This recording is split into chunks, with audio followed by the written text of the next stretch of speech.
بسم اللہ الرحمن الرحیم۔ علامہ کا ایک شعر قرآن مجید کی آیت کے مطابق ہے۔ پہلے ہم احتراماً قرآن کی آیت پڑھتے ہیں کیونکہ وہ افضل ہے۔ تو سورہ اسراء کی پہلی آیت ہے بسم اللہ الرحمن الرحیم، سبحان الذی اسریٰ بعبدہ لیلا من المسجد الحرام الی المسجد الاقصیٰ۔ پاک ہے وہ ذات جو اپنے بندے کو لے گئی مسجد حرام سے مسجد اقصیٰ تک، یعنی معراج کرایا۔ ٹھیک ہو گیا۔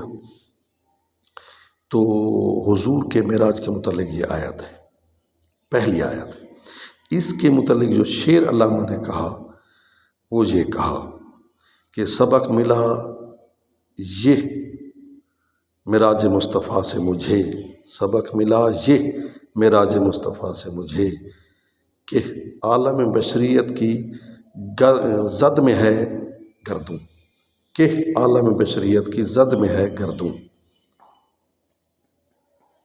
ٹھیک ہے۔ تو یہ علامہ اقبال کی شاعری جو ہم پروف کر رہے ہیں وہ یہی ہے کہ علامہ اقبال کی شاعری قرآن کے مطابق ہے، اور اشعار کی صورت میں علامہ نے آیات کا ترجمہ کیا ہے تاکہ لوگ شوق سے پڑھیں اور ان میں ولولہ پیدا ہو اور وہ حقیقت کی طرف آئیں اور قرآن کو اسٹڈی کریں، مطالعہ کریں اور اوپر جائیں، مطلب خدا کی طرف جائیں، جنت کی طرف جائیں، آسمانوں کی طرف جائیں اور ان کی فکر بلند ہو۔ اللہ حافظ۔